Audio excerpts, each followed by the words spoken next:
Welcome to IndoctriNation, a weekly conversation series about protecting yourself from systems of control.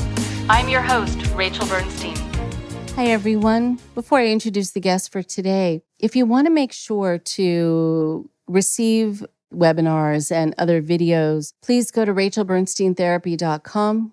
It is another way for me to be sharing the information that I know with the public. So please take advantage of it. Go to rachelbernsteintherapy.com and click on webinars. You'll find a lot of links. Check them out. And so for today, we have Jaye Cole and Sonya Morris. They are survivors of a place called Believers House Worldwide Ministries. It's in Norfolk, Virginia. They are leading a campaign, among others, to share their stories of the terrible spiritual, physical, psychological, and sexual abuse they experienced and witnessed from Pastor Bernard Chaney. Survivors are seeking justice for the many children victimized at the church's school called Voice of Believers Academy. Bernard is under investigation but has not been charged with any crimes yet. Thanks to Jaye and Sonya for sharing with us their inspiring story of survivorship and their passionate fight for justice. The more they talk about this and the more they and others share their stories, the more there will be an opportunity for justice. Here are Jaye and Sonya now.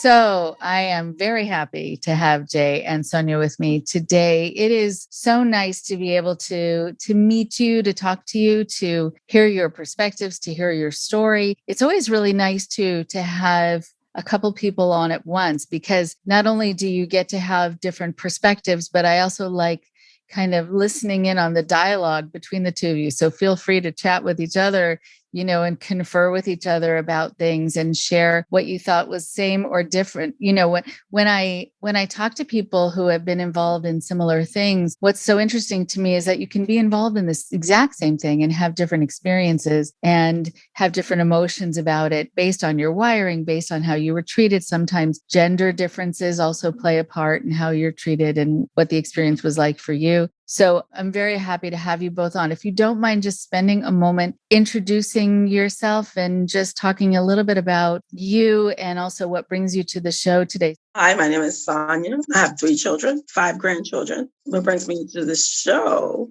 I was in a cult. I was part of a cult, myself and my family. And the name of it, just so people know. Believers House Worldwide Ministries. It's been around for I don't know, maybe a couple of decades. I was part of that ministry from 2002 all the way up to 2011. I was about probably 38, somewhere around in there, close to 40. I had just got married.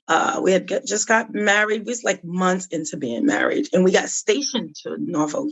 My husband was in the Navy. Yeah, we visited the church a couple of times, but I was still part of my aunt's church, which was in a different part of Virginia, Suffolk, Virginia. My aunt's church was like really, really nice, but they would send a limo for us to take us out to eat and the whole works. But I wasn't interested in that church. I just had a thing with family church.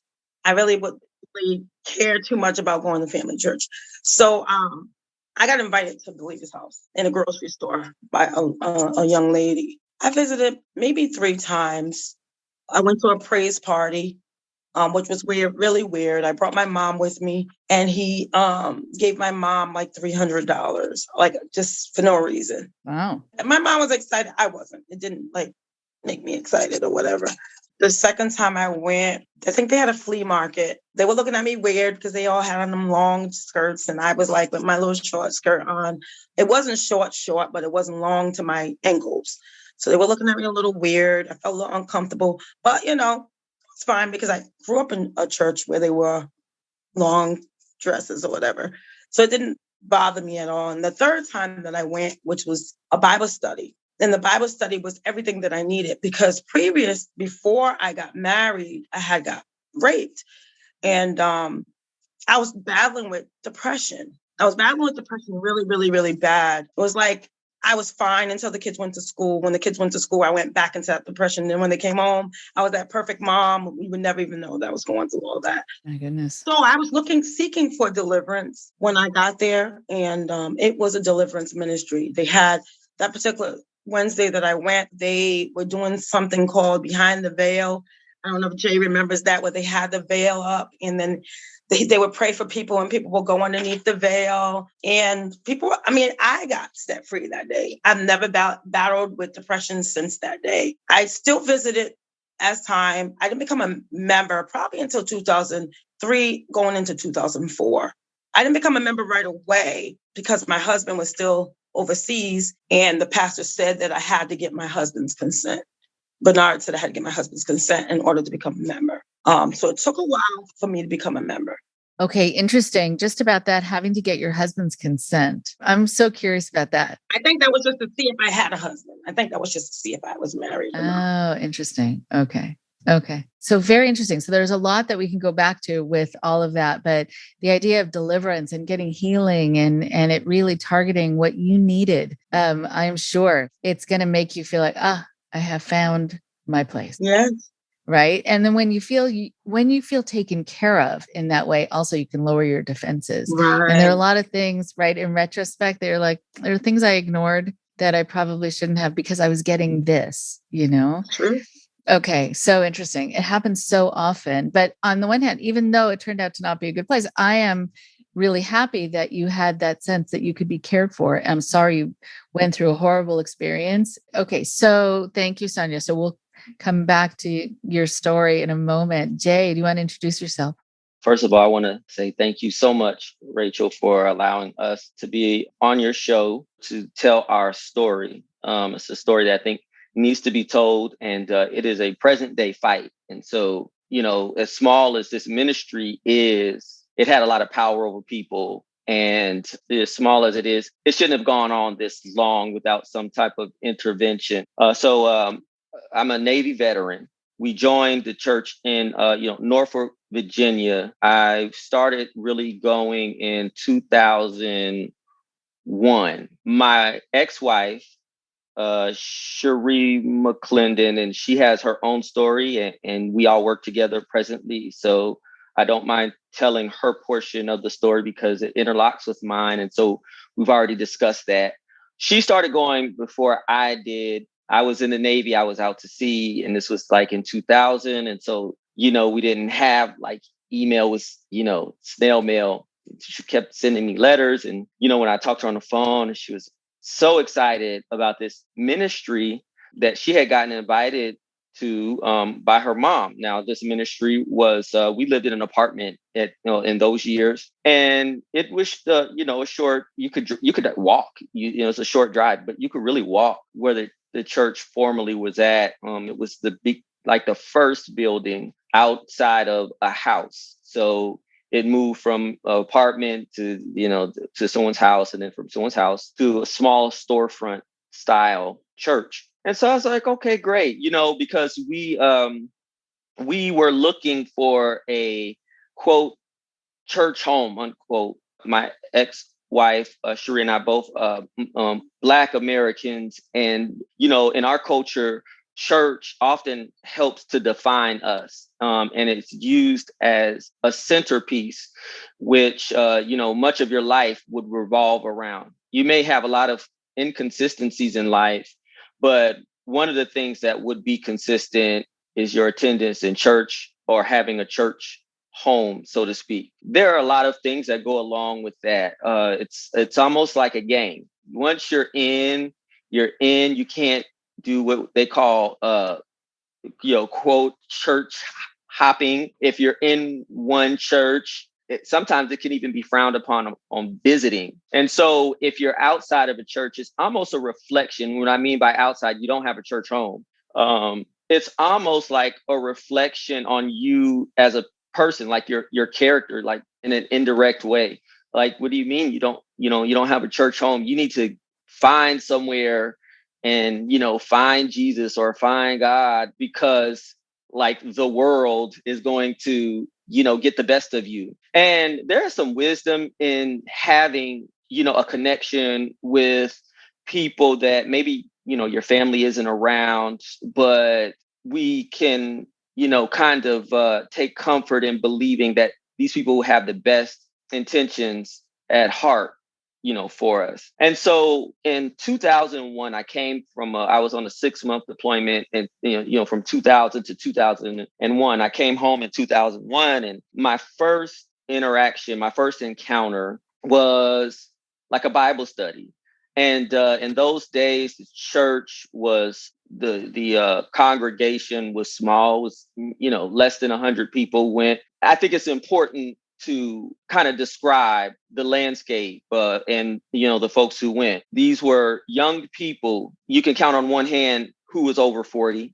It was those who had a background of, Black minority background, but it was multicultural. There were people from all walks who went, and, almost all military are adjacent to military. And that's very important because the structure of the cult, which didn't start out as a cult, and I don't think anybody just wakes up one day and wants to join a cult. I think they are lured in. And so Bernard Chaney, who is the cult leader, he called himself a pastor, a prophet, an apostle, all of the grandiose titles that could be had. He had them. So it was very communal, very familial, but also very disciplined. And it was something that we were familiar with because we were in the military. So the structure of the ministry was rank and file, like a lot of cults. So this ministry, and it's okay, I guess, to say that at the time because it wasn't like full blown. It was really like a ministry. You had lay people, and then they had the next level, I guess, would be, leadership in what they call auxiliary groups, which, help take care of the church or help assist in running the operations as it pertains to the services. And then you had leadership who had titles. So titles are, deacon or missionary or elder. And then you had these ministers. And then you had one pastor, Bernard Chaney, one and one only. No other, people could be in charge at all, even from the beginning. There were area ministers, but he had the final say so. There was no him not knowing or him not having the final say in things, no matter how small it was. And really, that was from the beginning.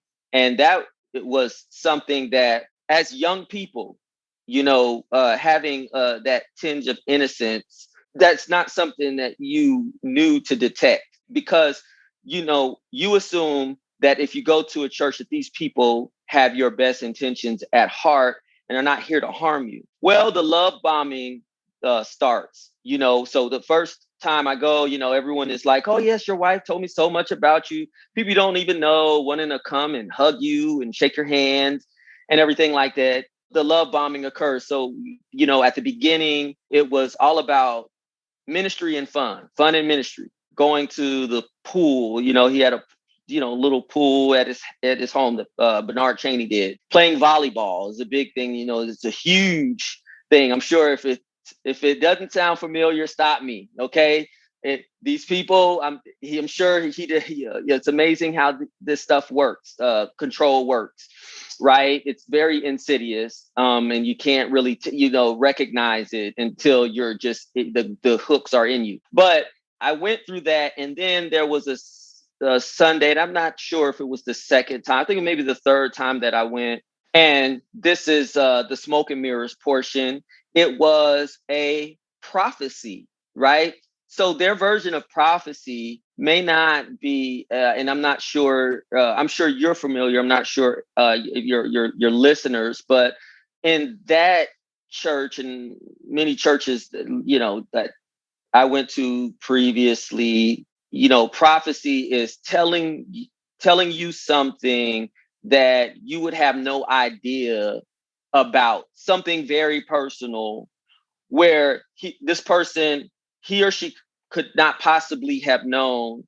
except God told the person, right? And so he said something about, so I used to, play when I was a teenager. My mom was a minister, God rest her soul, in a church. And I played the organ for the children's choir, right? So he mentioned something like that. So, my wife at the time, Cherie, I asked, I said, did you tell him anything about me playing an instrument or anything like that? And she said, no, I didn't. And I'm like, well, how would he know that? Right. So these are the things that will attract you, and the uncomfortable truths that we have, not just in this cult, but in many places that lure you, that if you believe in the supernatural, whether it's actually supernatural or not, it's convincing. And so you latch on because you feel that this is a difference maker. It's the difference between going to a restaurant that serves New England clam chowder and it tastes like it comes out of a can, and the New England clam chowder that, if you're like from, New England, actually, like how Sonya is, these are the ingredients. This is the real clam chowder. So why go to get regular clam chowder when I can get the clam chowder that I know, or I feel this is the real deal, right? So it's kind of like that. And so I was like lured in that way. We were looking for consistency in a church, or finding a church home. So it started to check off the boxes. My ex-wife really liked the church. It checked that box off. It had young people. It was a hip church. Like Sonya mentioned, the praise party. The praise party was where they played upbeat, modern day church-friendly songs that you would not find at that time in a sanctuary or in a church. It was geared toward young people, or young people at heart, and it was high energy dancing, and that Bernard Chaney doing things that we're not used to, a pastor doing, or someone in that position doing. So you felt like it was cool. He knew, again, we were in the military, so there were things that he could say that you could immediately relate to, especially in the Navy. That can't be underscored. The fact that the luring by familiarity, it tends in your mind to blend together the authority of church and the authority of the military. And it shouldn't always be the same, this rank and file that it's almost like, to be closer to God, you got to get this rank. And it's not the way it works, but it's the way that it worked there, both directly and implied. So that's how I began to go, because really my family at the time, I'm from California. This was in Virginia. I had none of my family on the East Coast, but my ex-wife, she had her family. So, my extended family, my in-laws were going there, and I'm kind of a go with the flow person. And I was like, okay, I can, I'll make the best out of the situation. And so that's how I went. And again, the love bombing, having fun, doing things that we weren't used to, was kind of our foot in the door for myself. And I think there are different eras. And so for the era that I was in, that's kind of how, you joined and you became a part. Okay. So interesting. So much of what you're talking about too is it being very appealing and nice and fun. And yeah, there are a lot of people who will talk about where they got involved in activities where it didn't seem that it was spiritual at all. It was really about connecting the community and also having these moments where you're feeling high, like a dopamine rush. And then I think what happens is you feel like you can feel indebted to these people or this pastor who is giving you a chance to have community, especially if you've been pulled away from, California, et cetera. But for both of you to have this sense that you're being given something here that you haven't been given somewhere else, or something you really need, whether it is like Sonya was talking about, feeling healed from a trauma and, something horrible. And for you, Jaye, to feel kind of warmly welcomed and connected and have fun. And also the hipness also makes a big difference. There are a lot of people who get involved in religious groups and really like that they're finding people of similar ages And it also gives them a sense that they're involved in something cool. So the hipness actually really helps a lot. And it can also make you not necessarily notice what you need to be noticing. I find it always so interesting when someone who is in a position of authority in a spiritual way calls themselves certain things. And in retrospect, you can think, okay, that's a red flag. But it's fine, I think, if someone calls himself priest or a pastor. Those are titles. But as soon as you call yourself a prophet, right? That's when you feel like, okay, this is a slippery slope here. This is someone who really thinks that, they speak for, or God speaks through, or, they are anointed in some fashion. An apostle. I mean, these are elevated titles. And most people walking around would have too much humility, I think, to call themselves a prophet. But so there are some people who are very comfortable doing it because I think they really do believe it. And one of the things I hope we come back to is how much you feel, that Bernard believes his own, believes the lie or believes in himself to that degree, or how much of it is for show. So thank you, Jay. I want to go back to Sonya for you to be able to talk about your experiences there, also your experiences with your marriage. Sometimes it affects how, marriages and relationship to kids, how much time you get to spend with your kids. And I'm just wondering how life changed for you once you got involved, because usually there's an expectation of getting 100% involved and spending many hours a week devoted to this. Well, it's kind of crazy. My husband came back from overseas, and I found out he had cheated on me in Italy. We had area ministers back then. When I first got to the church, the pastor came to me and he was like, "Is anything you need, don't go to the area minister, come straight to me." And I was like, no, that sounds like a little weird. I said, nah, I came from a family of pastors. I'm not going to come straight to you. If everybody else has to go through the area minister, I'm going to go through my area minister. So I went through my area minister, and I was explaining to them what happened. I kid you not, I wouldn't even say a month later, they made him a deacon. And then I remember him coming up to me and saying, "Yeah, you're trying to figure out why you're not a missionary. You're not ready. You're not ready. He's ready. You're not." And I kept on questioning God. I'm like, "God, he was just cheating on me in Italy." And you made him a deacon. It just didn't make sense to me, but he just kept telling me that I need to get some things straight. In the meantime, he kept asking me to come work for him at the daycare. And I had my own daycare business. Had about 8 or 9 children and I did childcare in my home. So I just kept telling him, "No, I'm not ready to come volunteer." Volunteer means you ain't getting paid. Not that I really thought of it in that way. It's just that I'm like, nah, man, I came from a family of preachers and pastors and prophets and all that. So it's not exciting to me, No, I said no. So every time he would see me, he would say, "Sonya's not serious about kingdom business." Then it went to, "Don't talk to Sonya. Don't talk to her because I'm disobedient." So that happened for a while. And then when me and my husband, we always dressed alike. So whatever color the whole family would wear. We had on red, the whole family would have on red. So one day we came in late to church, and he blasted us over the mic about our outfits, and we just wanted to show off our outfits. And I was just like, what in the world is going on? Yeah, it went from that to it got worse as time went. Oh, I definitely want to hear about it getting worse. I just wanted to say something before this goes way south and downhill.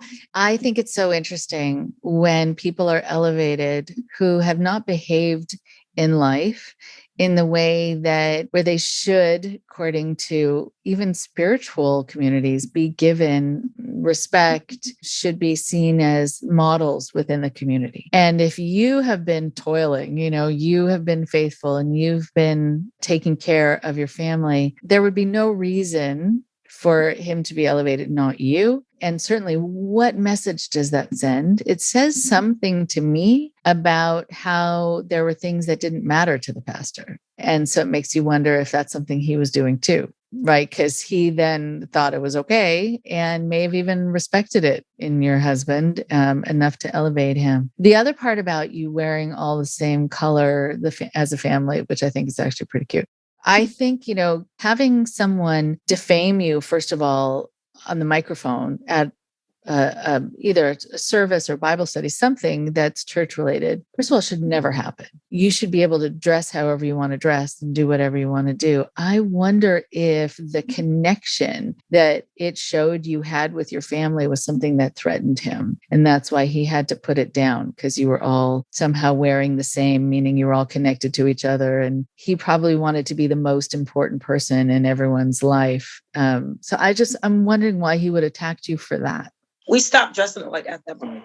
May I interject? Yeah, please. So you asked why he would do that. It's to break your spirit. Oh, he broke it. I can't say that he's intellectual by any means, but he's smart in that he's very calculating and he knows how to read people. So the things that we don't really pay attention to the whole time, he is casing you. He is seeing how you will react to certain behavior, the cause and effect of things. And he wants to know how far he can push you. I do remember she and her husband used to dress alike a lot. I vaguely, there's so much mess that happened, but I think I do vaguely recall that instance. And one of the things is that he will later use that. And so very rarely will he not repurpose or get multiple uses out of certain things or people. He will later use that to say, if you are humble enough to take that, what he calls rebuke, right? Then you are humble enough to get in a position of leadership. And what that does is, first of all, allows you to believe that this degradation was for a purpose. Because, the backstory is that I'm God's mouthpiece and I'm very spiritual. I talk to God. God talks to me. And God can, tells me that when you're ready to do something and when you're not. And so I don't want to go too far, but that's to break, it's to break your spirit, but also to use it for him to do, because there are things that people, and I'm not a psychologist, but I do know that people who are sociopaths operate on a different set of rules. And I tell people it's not supposed to make sense to you if you put your hand out, you first meeting someone, and to shake their hand, and they come to you, and looks like in love and greeting, and then they slap you in your mouth, right? It doesn't make sense to you at all. But a sociopath, if they want to do that, they feel like they can do that, and they would do it. It might be for kicks and giggles. It might just see to how you react, but you would never, it wouldn't even cross your mind to do it because why? Right.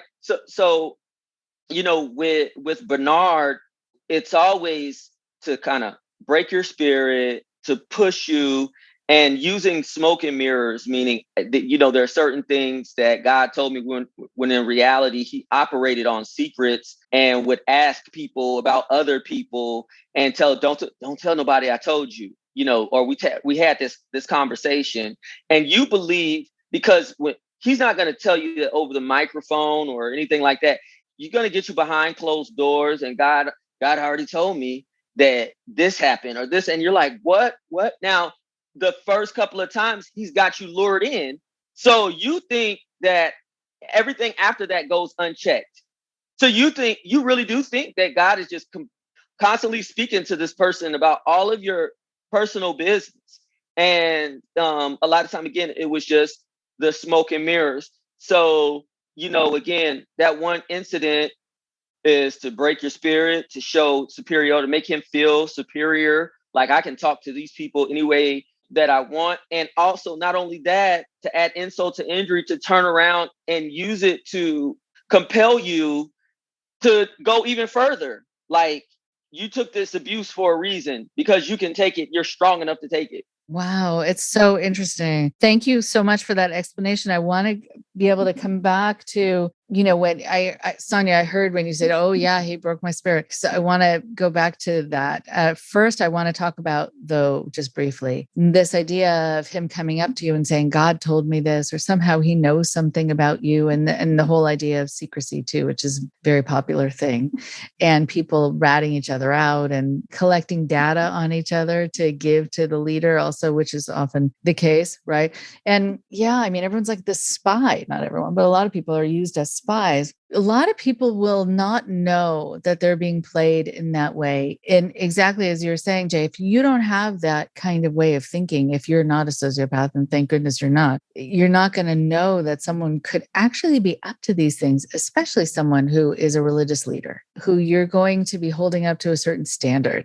There are some churches I've heard about where they have listening devices, where they have secret cameras, where they will get people's information, and then the pastor will say, God told me. Well, no, actually not. Also, other people have been sort of planted to start to strike up conversations, to ask you questions, and you think they care. And they might actually individually care, but they're on a mission. And then they give that information to the pastor, who then can say, God told me. And then you think, oh, how did he know that? And it's all this shell game. And, and it's so wrong. I mean, it's so wrong on any day, but especially in a church. And so then, Sonya, to go back to you for a moment, when you were saying that, he broke you, what else happened that really set you down in kind of a low space emotionally?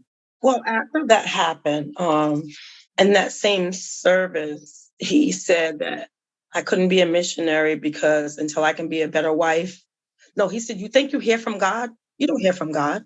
You don't hear from God. And I had a very close relationship with God where I did hear from God. He said, you think you hear from God? Until you can be a better mother, a better wife, a better servant, then, you'll be fit to be a missionary. And I was just bold. I was just like, I don't want to be a missionary. I'm okay the way I am. I don't want to be one. And so at that point, everything just went downhill.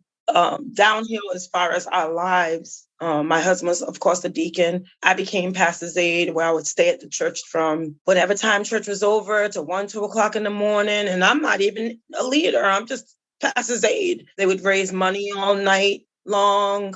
Then it went to coming home and not having a TV, we had a big screen. That was all the TVs were going. All the, back then was VCR tapes, I believe it was. VCR tapes, the VCR was going, the VCR tapes were going. It just went on and on. I had lots of jewelry. My husband said we have to donate our wedding bands. My mother would give me her old wedding bands every year. So I had a lot of diamonds. I used to, back in the day, be a drug dealer. So I had lots of diamonds, lots of gold. I had a lot of everything. Within 3 months, everything was gone. Everything was gone. We were carless. We had 3 cars, carless, homeless, all the lists you can think of.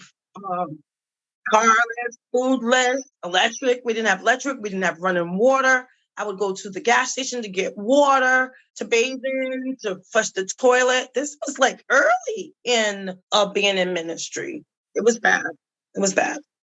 Okay.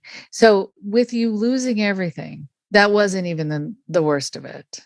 Oh my goodness. So just this idea too, that happens where, sometimes people will ask me the definition of a cultic group and how it's different from a religion. And of course, I think about the deception. That's number one to me, that you are really never told ahead of time sort of what the plan is for you, and also how much you're going to be sacrificing that you had no idea about from the start. Often that the rules also only apply to the followers and only some followers, and they never apply to the leader. So you have a lot of people who are giving everything over, and the leader's living very high on life and having everything. And so a lot of other definitions as well. And often that there's no governing body that these churches operate independently. So no one is watching, and the pastor doesn't have to answer to anyone. So we've already touched on so many of the definitions. Really interesting.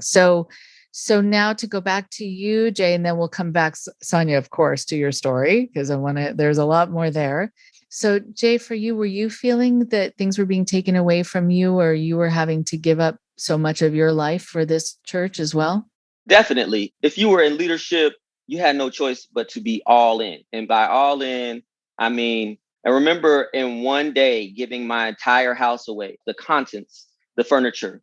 Sonya mentioned that there was a flea market, and the flea market was a way for members to bring in things. It's not like a consignment. They didn't get a cut of it. It was a 100% donation. The church took 100% of the proceeds. Okay. There was this correlation that the more you sacrifice, the more that you show that you can be a leader, or that you can be, but in reality, it's how far are you willing to go? If I tell you something, how far will you take it? And again, Bernard Chaney is very good at reading people, filling them out, very calculating, patient, and is willing, from what I've seen, to wait it out, but apply pressure in certain areas to kind of move you along. So for me, because at that time, and again, the way it was structured, if you had a title as a leader, you were doing well, like God was using you. In the background, he would always tell us that this ministry is going to be great and we're not always going to struggle. And because at the time, in the early 2000s, the church, it was expanding, it was growing so fast, so fast. And so because of things like that, you believed it. You thought, wow, yeah, we can see. And it had a lot of promise. It did. It really did. And the things that we did had promise. And like you said, there was no governing body. There wasn't a bishop or any type of presbyter over him. It was just him and the things that he says. And, like so many other cults, it's because God told me, so it makes it right, no matter what it is. I recently watched this series that was based on the Lafferty brothers, called Under the Banner of Heaven. Every time, one of the Lafferty brothers would be asked, why are you doing this? Because Heavenly Father wills it. Heavenly Father says it so. It's always Heavenly Father told us, told me, we represent the chosen. And anytime anyone says this is the way and there's no other way, if it's not already a cult, it's probably going to turn into a cult at some point. You may be familiar with this term, but there's a term called the sunk cost fallacy, where you could feel like you're in over your head, or this isn't the way, and you're ready to leave. But again, this person has a way of keeping you, whether it's by collateral given, like as in secrets told, putting you in a position of poverty, cutting you off from your family, which you would, again, ironically, have to humble yourself to go back to your family. Or it could be like me, where this is how he got me to continue, right? Because I'm like, this is crazy. This is too much. I'm not going to keep doing this, right? And he would say, imagine you giving up your position. And for us, if you're in leadership, leadership is you're no longer a brother or sister. You have a title. There is no just being a brother or sister, because he's going to make it uncomfortable for you. He's going to make it weird. He's going to say things, when I say over the mic, I mean during service, and service may not even just be church service. It could be one of the many events. You're going to always be able to hear his voice, whether it's through a microphone or a bullhorn or something, exercising his authority. He's going to make it weird for you. Okay. He used to say, imagine you just leaving and next month the church just blows up and everything, all of the work you've been putting in, he used this Bible verse, another man takes on your labor. And that used to get me. And I'm like, I have put a lot in, and I've been following this long and this far for a reason. I might as well stick it out a little bit more. For me, material things weren't a big deal. For me to give away, it was a big deal to my ex-wife, of course, because it's all about what can I get out of this person, right? It was the money part and, giving up. He knows that I'm really not going to question it, because I really wasn't a big money person, but, coming into leadership and staying, it was all tactical. It had an uncanny way of making you feel important and making you feel worthless at the same time. I'm so glad you brought that up. That is a very common thing. And I want to Make sure to write that down. So important and worthless at the same time. And you leave every interaction feeling worse about yourself, or that you failed, or that you need to try harder, or you have to prove something about yourself. But still, you're supposed to feel special being a part of this church, probably because it is the way, it's the answer. If you have interactions with the pastor, you're going to feel special, elevated, and at the same time put down. It is a constant emotional roller coaster. And it's very hard to then find your footing. It's very hard to know how you're supposed to feel at any given moment. It's like, it's almost like you then give it over to the pastor to decide how you're supposed to be feeling at any given moment based on how you're treated and what you're told about yourself. I'm sure people were just not feeling like they could kind of master the system or even feel good about them or confident about them. And what did that do to, Jay, to your own feeling of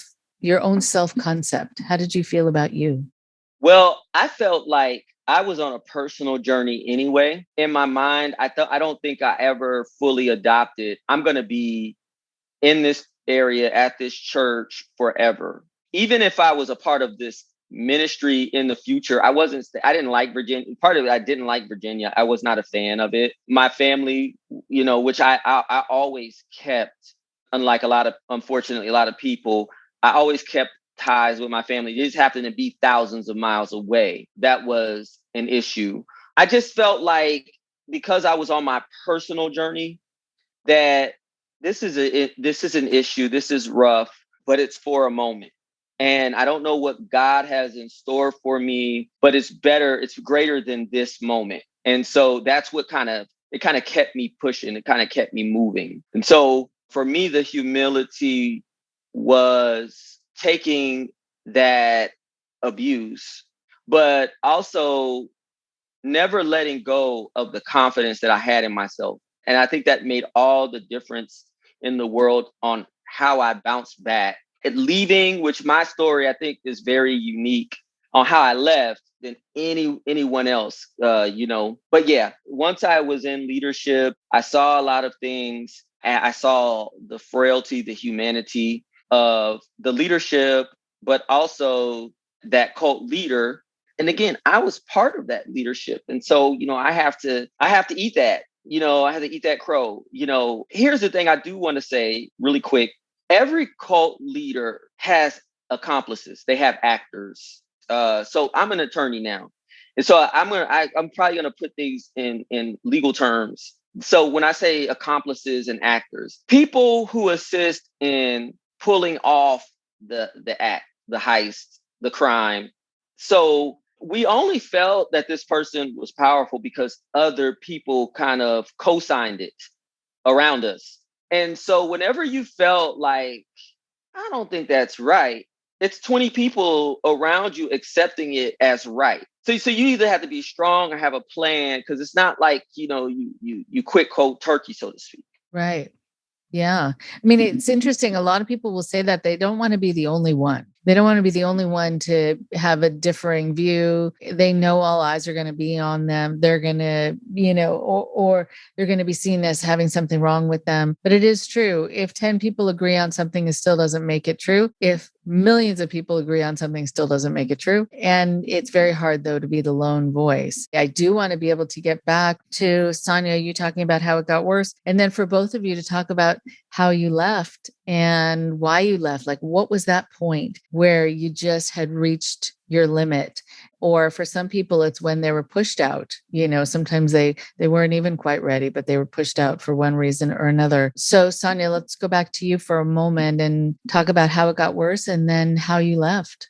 So it got worse when I volunteered to go work at the daycare. I worked at the daycare and got to the point where nobody really seen me much. And my mom at that point had moved down to Virginia, and she had came with 3 of my aunts that were from Maryland. And she was like, I want to see my daughter now, So my mom kind of seen it, and they fought.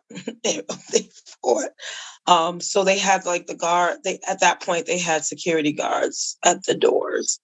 And my mom kind of pushed them out the way and was like, I want to see my daughter now. So they were like, your mom's here. You need to go with her. So I left that day, went out to eat with my mom and things like that. And then I went back. And then like I said, it got worse. In like 2004 is when I first started with the daycare. And that's when there was another young lady who I used to babysit for while she would go out to the pastor's house. He had came to my classroom. He had called, her husband had called and said, hurry up and get out of there. I'm going to kill this man. And I'm like, what? What is going on? So I grabbed my class and I ran to his office and I was like, what's going on? I was like, Calvin just called me and said, he's going to kill you. For me to hurry up and get out the building. So I'm telling you, within minutes, I'll say within seconds, he said a cold blue or a cold something, and they had that whole place shut down and he sent me home. I went home. Yeah, I went home. It wasn't within like minutes. That place was shut down. The whole daycare academy was completely shut down. He just kept asking me, what did he say? And I was like, he didn't say anything. He was like, you sure he didn't say? I spent at least 30 minutes or more with him repeatedly asking me, what did he say? And I was like, he didn't say anything to me. I was like, what kind of church is this? Like, he's about to blow you up. Like, basically, I'm saying, what's going on, He was just like, don't worry about it. Just go on home. So I went home. I'm not in leadership or anything. I went home or whatever. And things got worse at that point. I think we all was in Bible study and he told us all that some things were going to happen. The news were going to come out. And when things had already happened earlier that day, And I still didn't know what happened. Like, I really didn't know the real truth. I know that I remember sitting in the living room with my kids and they were like, Ma, look. And they mentioned the lady's name. She's on TV. I was like, turn it off. Turn it off. And, I did as told. We turned it off and we didn't even really understand what was going on, which I wish that I would have listened at least. And then at that point, things got worse and worse and worse. He talked my husband into retiring. My husband retired from the military. And then we lived in a hotel for a while until they had to literally pick me up to go to work, to the daycare.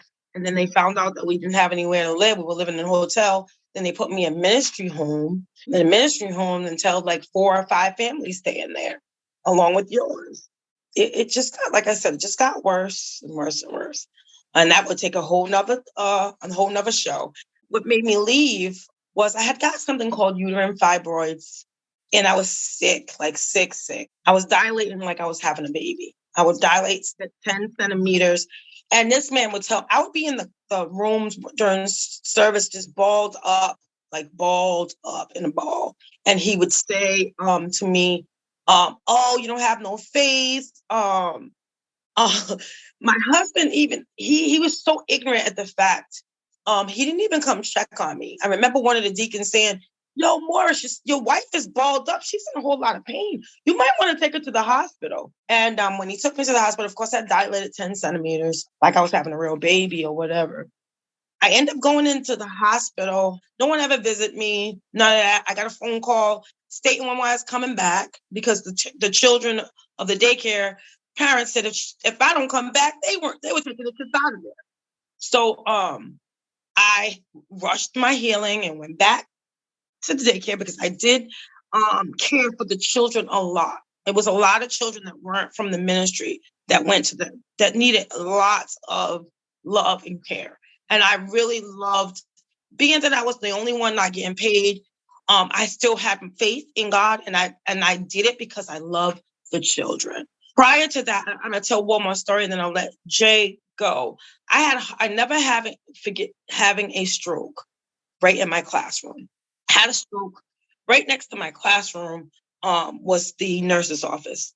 I went in the nurse's office and I'm like, something just don't feel right. She goes and get the director of the daycare and she has me doing all these things that they have you do, smile and put your hands up. And I wasn't able to do none of that. At that point, I started crying. They called the Chaney and he told them to give me food because, of course, I'm not eating as well. So on top of all the other stress of raising money and all that other stuff, they had me lay down in the nurse's office while they were in meetings. I remember like 3, maybe 4 o'clock in the morning, leaving there. And mind you, I had a full-blown stroke. I go home and when I got up that morning, I had another stroke. I had no phone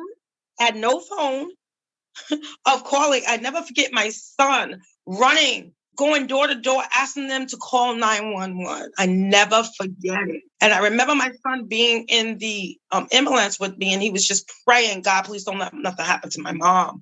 Because we were at that point, we weren't eating. My son would go to the blood bank to get blood just to feed myself and my daughter. It was bad. It was really, really bad. And so at that point was my wake-up call. When after I got out of the hospital from having the stroke, no phone call, nothing, okay? Nothing from nobody. After I've worked for you for free all these years, not a flower, nothing, okay? So at that point, I'm sitting there and I'm like, Lord, help me. I have nothing. I have no food. I have no nothing. And I cried. It makes me emotional because you do things. I did everything that I did for God, and I don't regret nothing that I've done because I did it unto God. I never forget sitting there with no food. I got out of the hospital. I didn't even have personal needs. I remember taking baking soda and making a paste to put it under my arms for deodorant. I remember my children, they didn't complain about what we didn't have or whatever, but I just remember us never having nothing. Like, you can go in the refrigerator, there's nothing. I remember like getting rice and opening up a can of beef stew and throwing it over the rice and saying that was dinner, things like that. So it got to that point where I woke up, you know, I wasn't allowed to be in meetings anymore. I only had, at that point, I had went to a couple of meetings. And my first meeting was, I walked in the office, and I don't know if Jay can relate to this. Is they had a little office at that time. All I seen, and it frightened me so, was all these names on the wall that they were speaking curses over, even their children, speaking curses over children. I speak that they be broke for 10 years over all these people who just left the ministry. And I'm very bold. I'm quiet, but when you get me to that point, I'm very bold. And I raised my hand. I said, this is not right. Something's not right. He said, Morris is crazy. And they all laughed. Ha, ha, ha. Yeah, Morris is crazy. And after that time, I was never allowed to go into another meeting. And that was my first meeting until I started getting sick. So when I started getting sick, and now I can't be in children's church anymore because, children's church would just stay with the children all those hours. So now I'm in meetings and I'm witnessing like him going up to, we had to all stand in the front, and he would give us a whole look down. So if we had like naps in the back of our head, he would be like, that's $25. If we had running in our stockings, and it might be $15. If we had wrinkled clothes, of course we got wrinkled clothes. We just got out of here at 4. I had to be back to daycare before 5:30. And it was just crazy, the stuff that I've seen. So I would be always the one to raise my hand and be like, oh my God, this is not right. It was me and another young man by the name of Pastor Carl Young. He's a pastor now. And we would be the only two. And they would have people sign a petition. I'm not signing nothing. I would be the one, I'm not signing nothing. So, of course, I wasn't allowed to be in meetings. So after my sicknesses occurred back to back, I realized they didn't care nothing about me. My mom died in the midst of all this. My mom called me. My mom got tired. She had moved back to Rhode Island. She had sent for me. And my brother picked me up, and I told him I was leaving. And he was like, I was already not like in leadership, but I was still part of the church. I was still going to the church. So I didn't have able to see everything that everybody else seen. But I told him that I was going. He told me that I was going to die. If I leave, I was going to die. And I told him I came close to death 2 times since I've been in this ministry. I just began to tell him I died at birth. If I haven't died yet, that stuff, I told him that stuff don't scare me. It didn't scare me.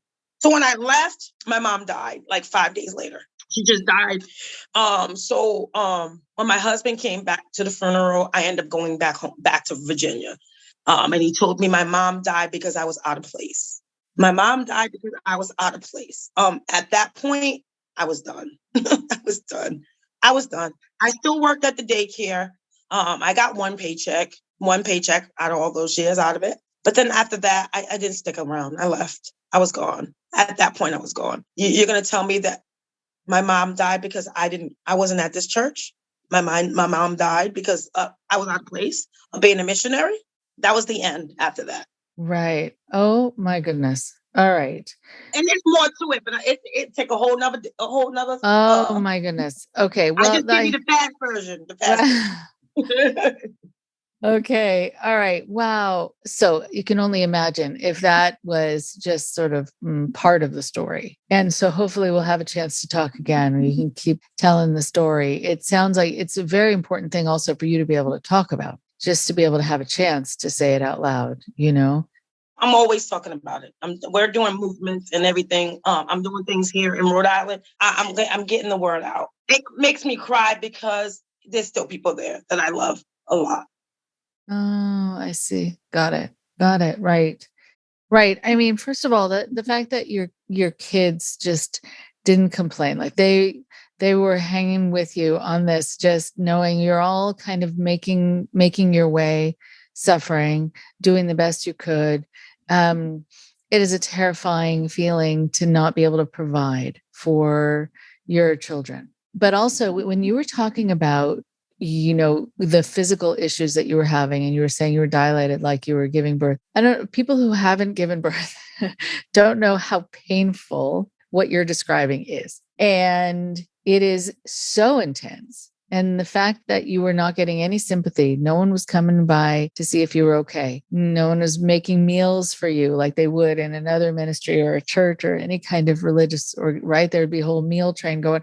There would be so much show of support and going to this idea that you were going to die once you left. Oh no, on the contrary, you were going to die if you stayed. And that is just intense to think about, right? Because you couldn't be taken care of and you were having a lot of very severe health issues and there was no support for it. And you also financially were not going to be able to take care of yourself if you had a major medical issue. So no, that was a one-way ticket, unfortunately, to really your demise. It sounds also like that it had to reach that point shows how devoted you were and how much you wanted it to be something, right? Because it had to take all of these points of really the things that, and that's not uncommon that people say like, oh my goodness, look at all the things I just stuck around with and stuck around for, even though I was being treated in this way, even though all this was being taken away from me. I mean, that says something about the kind of person that you are, that you keep with your commitments, that you're hoping for the best, that, but at some point, yeah, you just can't ignore it anymore. And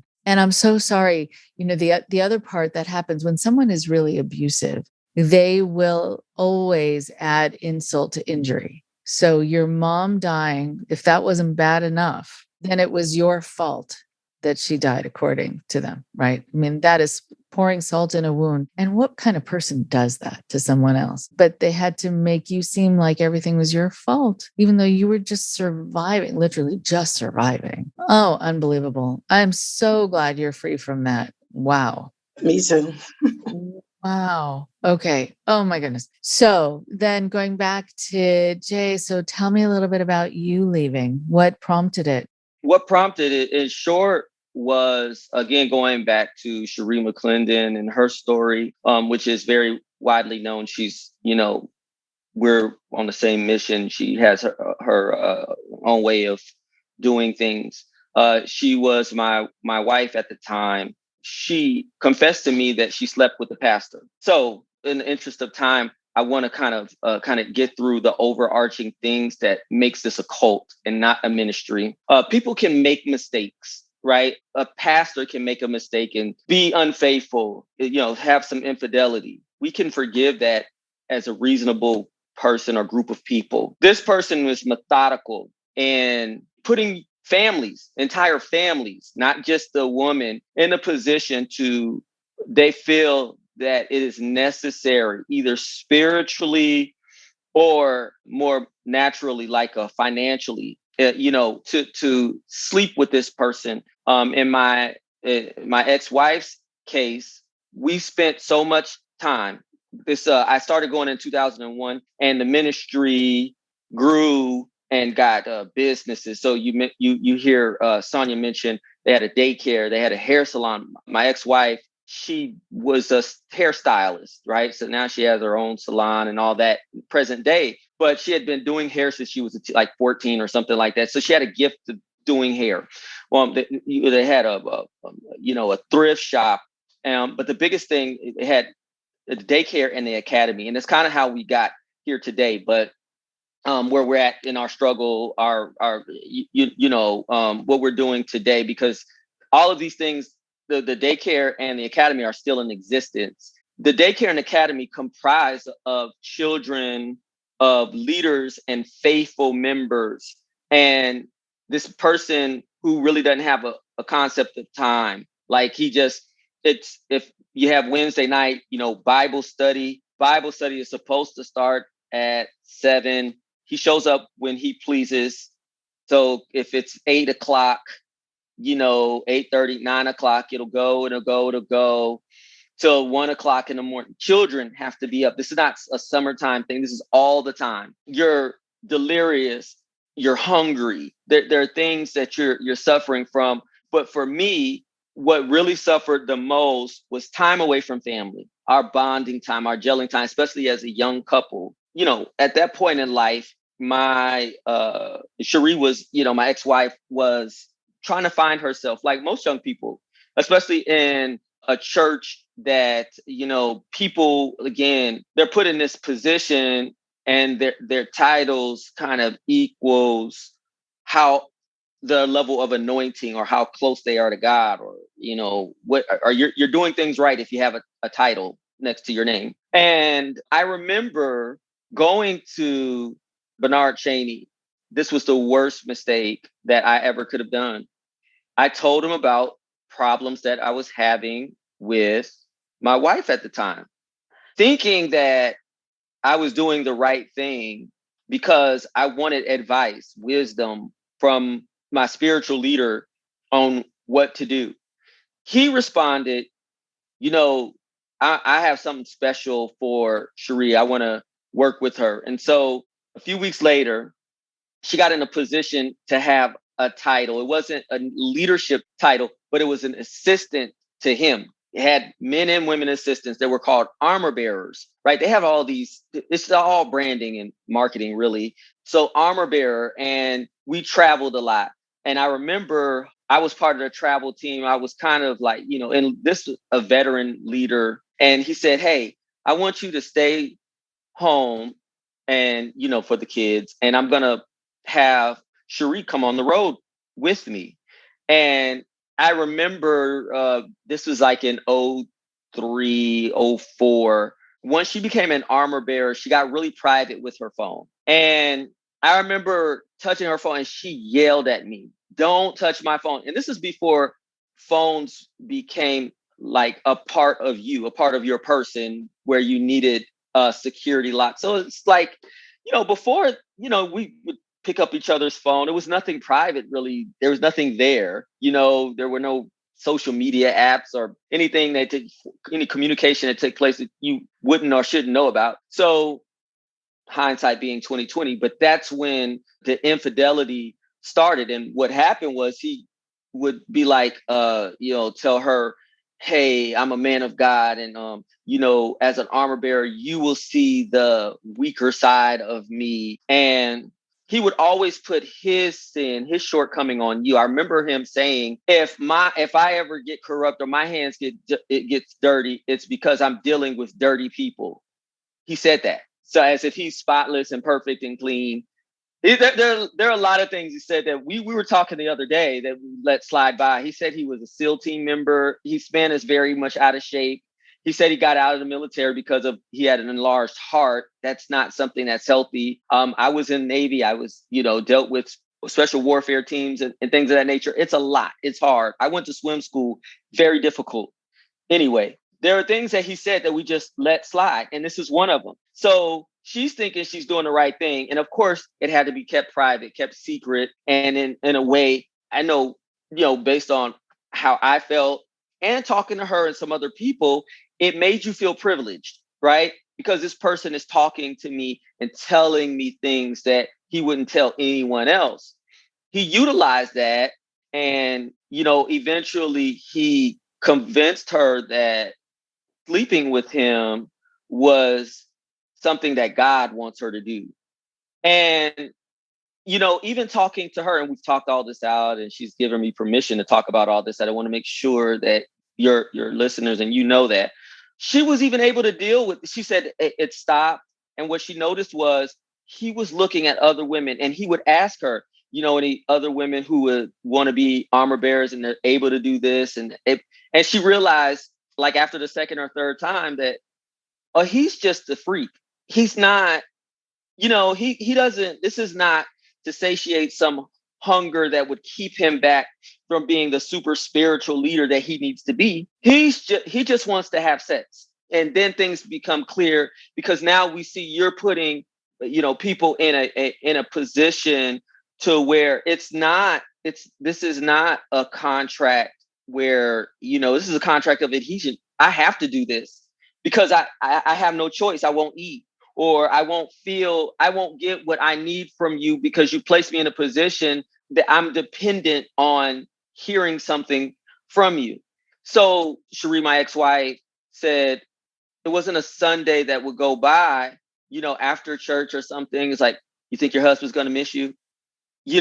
Or I like what you have on, and, touching her. And she couldn't take that, because at the end of the day, she still wanted church. She wanted to get something from worship, and it was coming up empty. She was getting nothing. So she left, and she was fighting, of course, in between there, I saw depression fall on her really bad, all of these things. And me being, a family person, family oriented, she and I, we had our differences. I always felt like the lack of money and the lack of time really impacted us. And I remember near the end of 2006, I had, I made a promise to myself, I'm going to step down from leadership starting the beginning. I was going to put my resignation in for January 1st, 2007. And December, her cousins from Memphis came, packed her stuff up, and she left. So now I'm like, I'm just here. It's just me. And at the time, we had three little girls. And she took our girls. And so I have nothing here right now presently but the church. I was very angry, very upset, obviously, but I remember she told me, she ultimately broke down and said, I slept with the pastor and he's not to be trusted. And my thing was, I came here with my family and I'm leaving with my family. So I realized by this time, this is 2007. I'd been going, I visited one time in 2000 and kind of became a member in 2001. So I'd been around and been in leadership for about 5 years at that time, 4 or 5 years at that time. So I've seen all I needed to see, and I figured out how this guy operated. And I realized that where people made the mistake of leaving, hence putting the names on, cursing these people, and making sure he drains you of all your money. If you tell him to leave, he's going to do everything. He's going to give you, Sonya mentioned, he gave my mom $300. That's how he kept you going. He took everything away from you and gave you morsels in comparison to what you gave back. But you're so far down in the dumps, it made you feel like you got a blessing. When that $300 is not even your car note. That's not even, your kids are hungry, need diapers or anything like that. But it's more than what you had before he gave it to you. So you feel special. It made you feel like something, even though in reality, it's nothing, right? It's nothing in comparison to what he gave you. So they would all, people would all come and say, hey, I know what you did. You slept with my wife. My wife told me. Or I know that you're using money on drugs and alcohol to seduce women. And he's like, no, it's not like that. Give me some time, whatever. And meanwhile, he'll take that information and he'll go in private or call a group meeting or go into leadership meeting and say, God told me this person is about to fall off and that they're my enemy. And so the first few times it happened just like how he says it, because we're not aware of this is what's going on until a number of people leave. And eventually, even though you're supposed to be cursed if you talk to someone who leaves the ministry, I was never like that. I talked to people who left the ministry and I'm like, okay, you came and told this person you were leaving when they said, before you left, he wanted to give you 2 weeks, just wait 2 weeks. So then he can go in the next day or that day in a leadership meeting and say, God told me that this person is going to fall off. And it strengthens your trust or your belief that this person is a prophet and they're here from God, and that these people are haters and they don't want to see him succeed. And because they don't want to see him succeed, they don't want to see this ministry succeed, and it affects you. So I told him nothing. I was part of the travel team, and every Wednesday night after the Bible study that would be at that cult, there was also a church set up in North Carolina, and their Bible study was on Thursday. And so we would bring our stuff, because remember, it runs so late that no need to even go home. Take your, because you're not going to leave. It was a multi-purpose room that doubled as the academy's, auditorium. So you had to put chairs. That was a lot of work, right? A lot of sacrifice and a lot of work. And so you might as well just bring your bag with you. Before that Wednesday morning, I packed my bag because I knew I told my ex-wife I'm leaving and everything like that. Because I came with my family. I'm leaving with my family. And I packed my bag. In reality, that had all the things that I wanted to take with me. Everyone was so used to just bringing bags. Hey, put your bags in this room. I asked her, my ex-wife's aunt and uncle, I said, hey, can you give me a ride to Miss Vera? Miss Vera is my ex-wife's mother. But they, at the time, they lived right next door to each other. I don't think they even knew that. And they never saw me again. That cult never saw me again. Now, you may say, well, wow, what's the big deal about that? The big deal is I was missing. No accountability. He didn't hear from God that one of his closest deacons, in terms of what I was doing, providing security, counting money, or, all of these things, doing the runs and working full time, volunteering full time and getting pennies for it, but working full time, would just up and leave. And furthermore, I didn't have any animosity, at least showing it. Even though I planned this, I never showed any animosity. So they had no reason to believe that I left for, any bad purposes or whatever the case may be. So it was a little, fun to know that he couldn't spread lies. He couldn't, what it also did was put other leaders on notice and other people who were kind of faithful to the ministry. Because it's like, well, if J. Cole could leave and there was no explanation, no nothing, maybe, I have the strength to leave. And so I was told, from talking to former leaders and people that, we just don't know. It's like a whole month almost where we felt like it was missing, like on the back of a milk carton type of missing, because again, my ex-wife wasn't there. So there was nobody there to actually say, where is this guy at? And so when they finally found out where I was at, I had actually taken the key to a townhouse that he used to have sex with other women in, that I actually was staying in, because I was in what you call a ministry home that Sonya had. Basically is a house that they own to put families up who gave everything. But by the way, which, and this is part of the active investigation that's going on right now for that cult and the leader, Bernard Chaney. A lot of people were military, and there were a lot of people getting out, and they were getting out because of their disability. And the military would give you a severance, thousands of dollars. So I remember getting about $20,000 when I got out of the military, and I gave the ministry about $15,000, right? But I didn't just hand over a check. I was told to cash the money, cash the check, get money, and then give it to him. And so did everybody else. Now, this is just one person, and I was only in for a little over 6 years. There are people who are getting out 15 years. Sonya can tell you, her husband, he probably got out and probably got a check.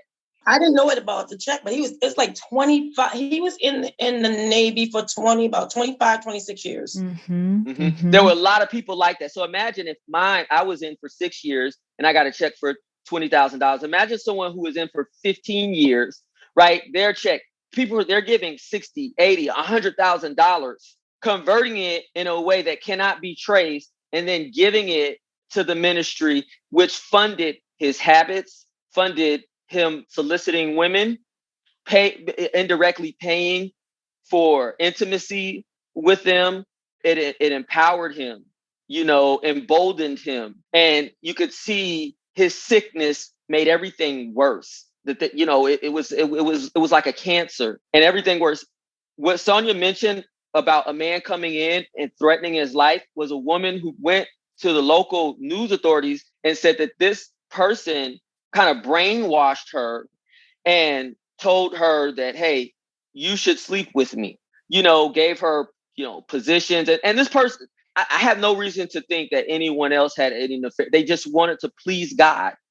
And he used that against us. And so you know, the more money, he was smart in that, you know, begin to open up these businesses. But these businesses were just places to put people, to keep them there and keep money coming in. But the control came with you were a volunteer and you got paid whenever he gave you what he felt you deserved. And then turned around and they had a system where if you're a leader, you had to pay fees. And if you did something wrong, you had to pay fines. So let's say he gave you $500 at the end of the week. You got to pay $100 because you're a leader, or $70 because you're a leader. And he will find anything to fine you over. Even if something good happened to you that should not have happened to anyone else, he'll listen. He's very attentive. And he'll be like, weren't you supposed to be on a fast? Which, by the way, we're just on an eternal fast. So you just stopped eating and you ate whenever he allowed you to eat, but in the alternative, you can also pay to get off the fast. So, hey, you put people on a fast, you give $500. For $200, you can come off the fast, $200, and you've already paid another $100 for your fee to be leadership. Oh, by the way, don't forget to pay your tithes and offering. By the time it's all said and done, you're lucky if you got $50, which you have to pay to get into the praise party, which is $7 a piece, and to feed your kids. So if you got 3 kids, that's $21. Then that's $28. Your spouse is $35. You have $15 left.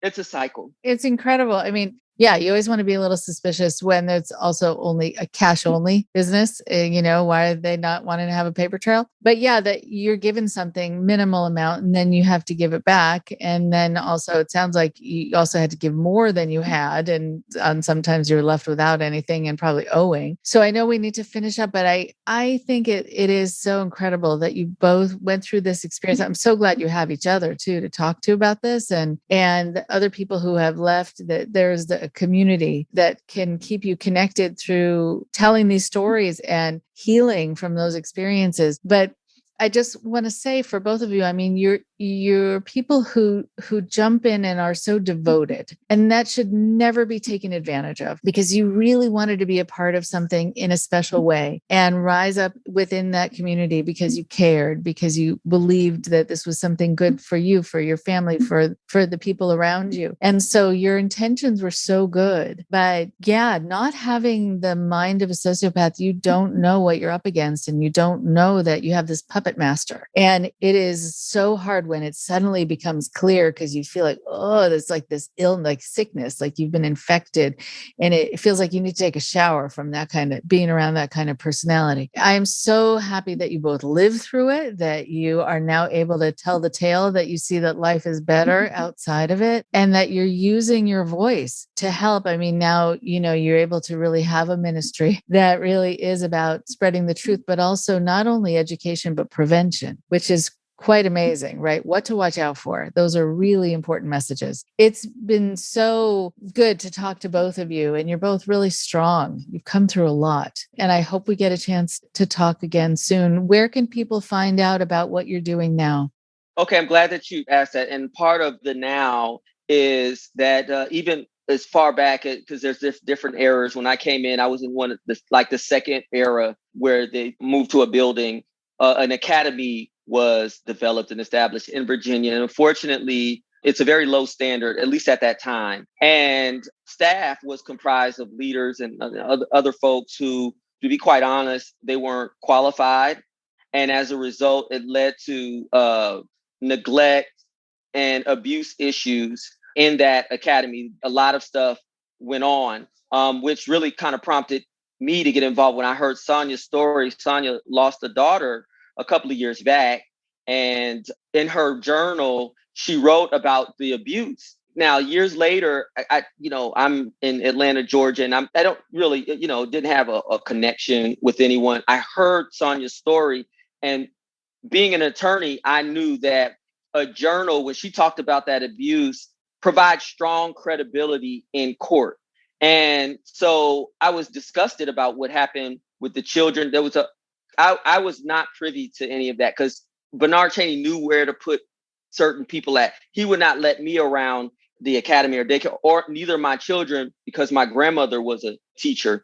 And so what we found was there was a lot of abuse and neglect that went unchecked, was told to be swept under the rug, and has affected these kids that are now adults, present day. I'm tasing children, telling them they're going to go to hell, children being molested and touched in the bathrooms and covering it up because it's a leader's kid, or they don't want to we don't want a reproach to be brought on the church, so please don't report it. All of these things that were just antithetical to what we would expect from a church. And so this daycare and academy is actually still in existence, still going on. And there are people who are trapped there. They're trapped financially, they're emotionally, they're spiritually dependent, and really brainwashed by this person. And so we have a petition. You can find us on, I think it's change.org. If you type in Bernard Chaney, you will find it. At this point, we have so much information out. We also have our colleague who is not with us, who is she's like our pistol. Shawana Coleman. She is relentless. She has a podcast series called The Unbelievable House. It's a limited series. And if you even if you don't feel like reading or you can go to The Unbelievable House and you can hear stories like myself and Sonya. I'm not sure if you were ever on the podcast. I believe you were, but there are other members. After a while, if 5 or 10 people say something, it's questionable. But when 50 people all say the same thing, all we want, these leaders, former leaders, and this cult leader is saying nothing happened and all of this. Well, if it's true, then submit to an investigation. Clear yourself. We're pushing for that. How people can help is simply to call the Commonwealth, the Commonwealth of Virginia, Commonwealth Attorney General, and just say, hey, I hear that there's abuse that has occurred or is occurring at an academy that is ran by this church. And also there's one of the former leaders has now left the church, but opened the church with the same platform, I mean, it's like they took a blueprint and, copied it and started over. And we believe it's to get the heat off of what's going on now, because we've had marches, we've gone to the person's, of course, to the church, going to the person's house, legally, lawfully. That's how you can find our story out there. We're out there. I know that there's more that needs to be said, but that'll be for another time. As far as my daughter and how she passed and how this all came together. Yeah, because I was going to actually ask about your kids. So let's do that. Let's talk again so that we can find out more about your lives now and how the people who you love came through that time as well. All right. It was really good and important for us to be talking about this and to be continued. Thank you so much, Rachel. Yes. Thank you so much, Rachel.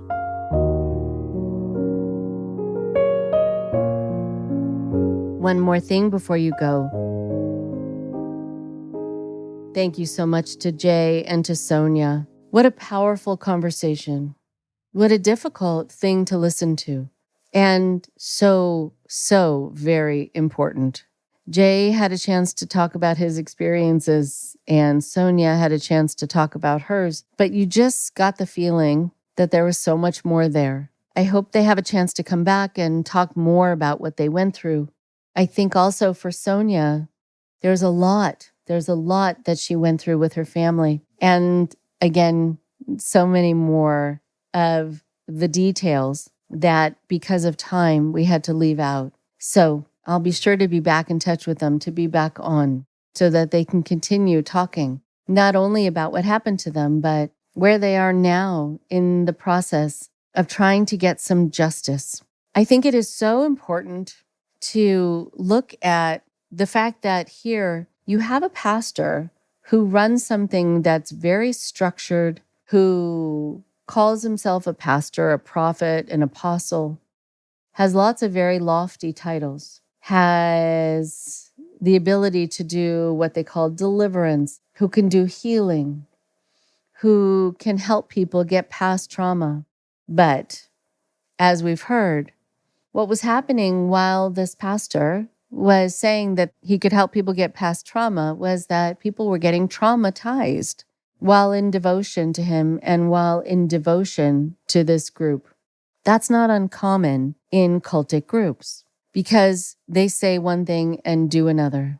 You can find out a lot, in fact, a lot more about someone by seeing how they walk the walk, not just how they talk the talk. So, if a person in charge of you, of a church, of anything you're involved in, says that they will provide you with healing, but they also let you go hungry, then they don't care about your safety, about your health, about your comfort, or about your healing truly. If someone says that they can help you, if they can deliver you, if they can make sure that you have a good life and a happy life, and at the same time, there's so many secrets that you suddenly need to be keeping for them because of them, then there's a lot that they're wanting you to partner with them in hiding. And it is not for you to hide someone else's bad behavior. Also, people who are there, who are helping, who are doing what they can, who are really on the up and up and who are honest, are also not the same ones who tell you to keep things secret. There are many people who say that God speaks through them. There are so many warning signs here that I want to just highlight. That a lot of people will feel they can't argue with someone who says that they were given the message to give to you by God. Well, how do you say, well, then that's wrong? What I want you to be able to do in that moment is kind of look at your life. Look at how your life has been, how it has transformed since being in connection with this person. And I want you to look for two things. If someone doesn't truly care about you, then they don't mind when you suffer. And they won't have sympathy for your suffering. They won't care if you're hungry, if you haven't had the chance to get to a doctor. They will just need for you to keep working hard to be in service for them, to keep their whatever it is going. And that if you do come to them to talk to them about how you're suffering, here's the second thing to watch out for. Again, so the first thing is really noticing how they walk the walk and not talk the talk. Really, at the end of the day, how your life has become worse because of them and how they don't care and how they're not intervening, how they're not providing you with the opportunities, with the finances, with the resources to be able to keep your life good and safe and happy. But then very often, people who want to keep getting away with putting you in harm's way and just not caring about you will talk about how suffering is godly, how it is holy, how it is like Jesus, how it is that you are supposed to be showing how absolutely pure you are by your suffering. So there are people who will argue with me about this, I know, but I think there's already so much suffering in the world. There's already so much that people have to deal with illness that comes your way, with a child who gets sick, with a parent who you've lost, with just noticing what's happening in the world. You don't need people to be adding to your suffering and then be telling you that it is somehow a mark of honor. There, again, is plenty to go around. There is plenty that we deal with on a day-to-day basis. So when you devote yourself to anyone, they should be supporting the suffering you're already going through, giving you their support, their strength, their resources, a sense of community, a sense of belonging, a sense of being protected. They should never be adding to your suffering. Talk to you next week. Thank you very much for listening. Please support IndoctriNation on Patreon at patreon.com/indoctrination. Be sure to give us a follow on our social media. Find us on Facebook and Instagram using @IndoctriNation Podcast. And for Twitter, find us at @_indoctrination. We love hearing from you too. So send us an email at indoctrinationshow@gmail.com. And for more updates on the show, visit our website at www.podpage.com/indoctrination.